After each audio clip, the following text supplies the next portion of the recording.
Mario, pakitanong bro ulit bro. Tingnan natin kung paano sagutin. Eto. Sabi mo kasi, sa pananampalataya lang maliligtas. Narinig ka, maraming tao nakarinig sa'yo, hindi na kailangan ng gawa. Tanong ko sa'yo, wala bang mababasa sa Biblia na pag gumawa ka ng mabuti, pag gumawa ng mabuti ang isang tao, ay bibigyan siya ng buhay na walang hanggan? May mababasa ba? Meron o wala? Sagot, categorical. 10 seconds. 10 seconds, proceed. Okay. Ito bro, sinabi ko sa iyo.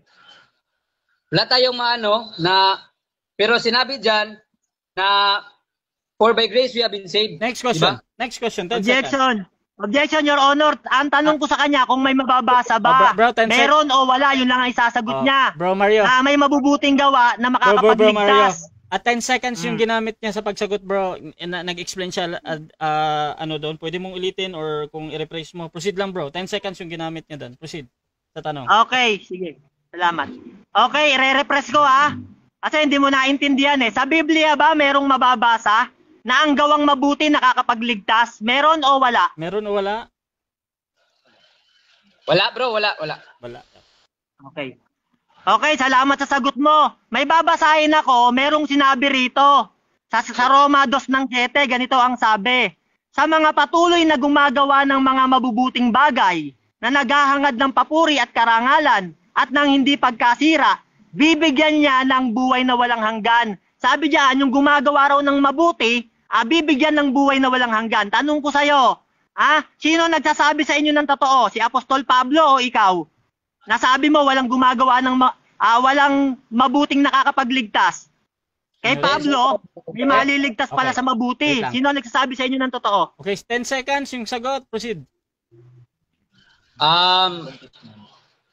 Wrong context ka bro, wrong context ka. Next question. Yan, uulitin ko, no? Sabi rito, yung gumagawa daw ng mabubuti, bibigyan ng buhay na walang hanggan. Sabi mo naman walang mababasa, pero ako may nabasa. Tanong ko sa'yo, sino nagsasabi sa inyo ng totoo? Si Apostol Pablo na may mababasa? O ikaw na walang mababasa na nakakapagligtas ang mabubuting gawa? Pablo, ikaw. Moderator, wrong context. Wrong interpretation. Objection, Your Honor, pasagutin nyo. Okay, so yung Objection, Your Honor, pasagutin nyo. Okay, so yung nakuha ko yung objection, yung isang objection, wrong context daw or interpretation, yung isa naman pasagutin. Sa akin dito mga kapatid, sa moderator kasi hindi ako judge dito kung that is the right context or interpretation. Pero yung tanong, lagi ko siyang iniisip or tinitingnan na valid naman yung question Even para sa kabila mali or tama. Ang dalawa lang dito mangyayari, sasagot ka brother Pastor Ariel ng 20 seconds or 10 seconds na pagpapaliwanag agad. So, sino daw yung tama? Ikaw o si Pablo or 10 seconds sagot? So, Ariel? Ang tama ako at si Pablo. Okay, proceed. 20 seconds, paliwanag. Okay, paliwanag pa, bro. Mario.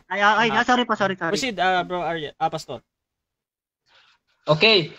Ako at si Pablo ang tama. Kasi sinunod ko yung utos ni Pablo eh. Kasi pag patuloy mo yung pagbasa niyan, sinabi diyan na walang righteous, di ba? Walang righteous.